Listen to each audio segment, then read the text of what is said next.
Her name was Carolina. She was ivory-haired, had a 1960s haircut, and deep as the night black eyes. I liked the way she pretended not to remember important things. Names, dates, places. I liked the way she took her contraceptives, almost as a statement, drinking from a large bottle of water, swallowing each pill ceremoniously. That day she went to the scene, she began to hang pictures on the fence. But unlike others, it wasn't pictures of sons, daughters, wives, husbands that she was hanging. They were photographs of her. She was an artist, or at least pretended to be one. I didn't know quite what to think when she told me this. My feelings were mixed about it, and I believe still so. People began to realize what she was doing. They confront her, they insult her, they even try to ban her. Leave her. Some said. She must be crazy or retarded. I guess she didn't know exactly what she was doing. I guess she just felt lost and disappeared as the ones in the pictures. But Carolina continued to hang her portraits along with the thousands of pictures hanging on the fence. In that place. In my memory. She just kept hanging her picture on that fence.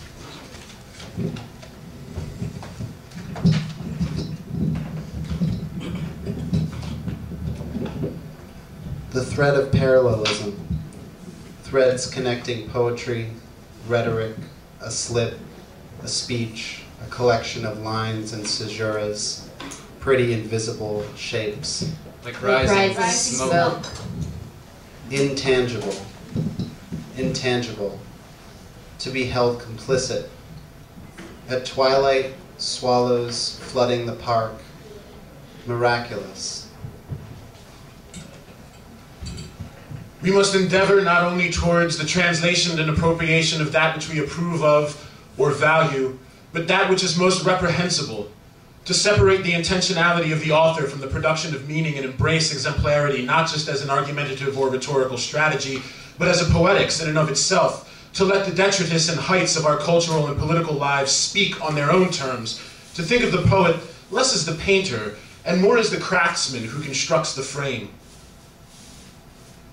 To argue that this past decade and the future of poetry has eroded the pretense of the confessional and the vulgarity of the topical, the opportunism of influence in the sense that the topical simply adopts the tropes and rhetorical logic of media narrative structure, i.e., the war is happening. We oppose the war. But how long can you write about war? I mean, what happens when war is over? Do we just find another war? And if there is none, do we sit around waiting for one with bated breath? It highlights the value of the poetic voice addressing and reflecting the everyday, of interpreting and returning, of intervening in the narratives, language, thought processes, and values of our present culture, and thereby not only oppose or question the logic and practice of war, but the behavior, language, and philosophical foundation that war is built upon.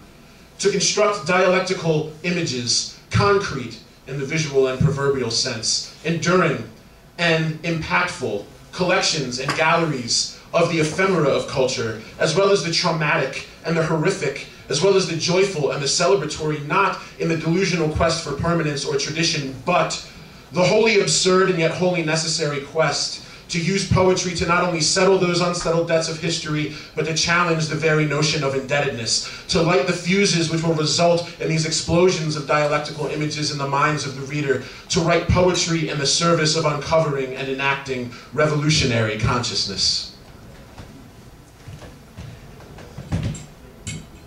In a detailed history. Work the weapons that become porous, continually effaced and turning to a word search, the same, pride and hope dovetail. A propped up ghost, a white sheet slowly leaking fluid. And what can be said and act to push away the meanness, the dragging motion gripping a lifeless arm, the spires of glass seemingly absorbing light. We survive years in misunderstanding, breed clouds, pull the sky downward. the rights of the righteous. Affinity in sleight of hand.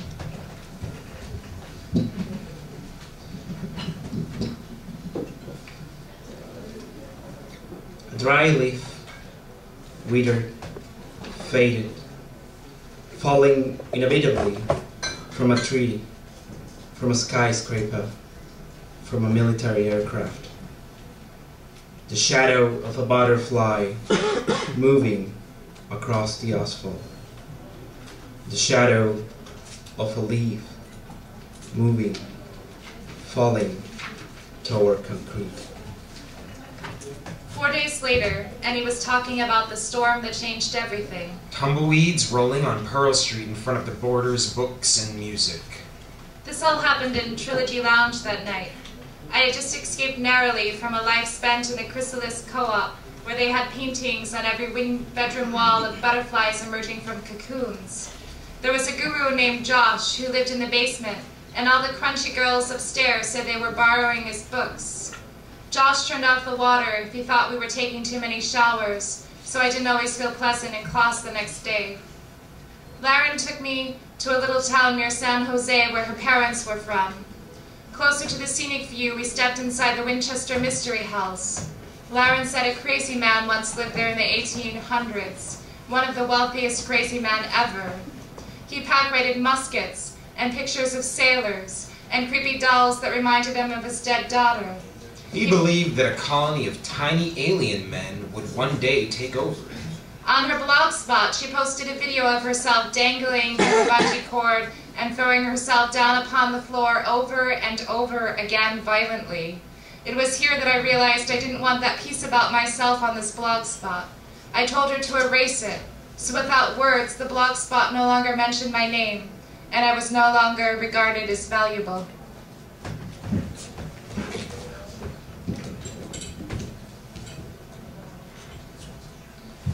How it hurts to think that you dragged my ass that far in the sulking rain. Shattered glass with different textures, muffled mouths and waves over Thailand.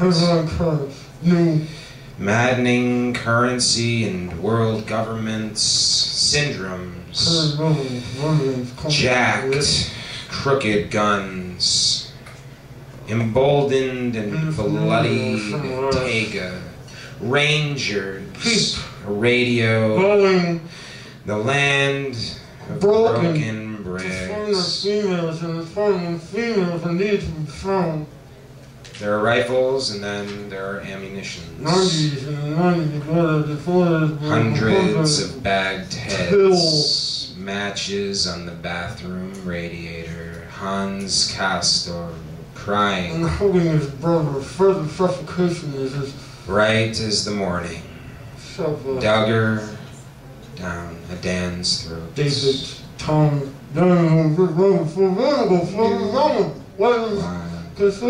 West. Torn fabric in the dust. Stagnation over romance. Leaking soil. Soys and their mutations. Hyper-indexing the individual. Plastic, aluminum, the bruise, changeling. Your face is like a mouth.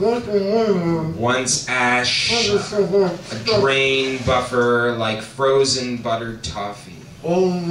Silver Mount Zion, mountain goats, overdose of Ritalin, mistakes, Vicodin, whiskey, heart failure, acid, acetate, Schopenhauer, Rexroth, Scrabble, Cools, Camels, Poker, Pall Malls, Mavericks, Hours, Screens, Cornelius Suttree, a watermelon, Ashley Adams, and hard head shoves, soft pillows.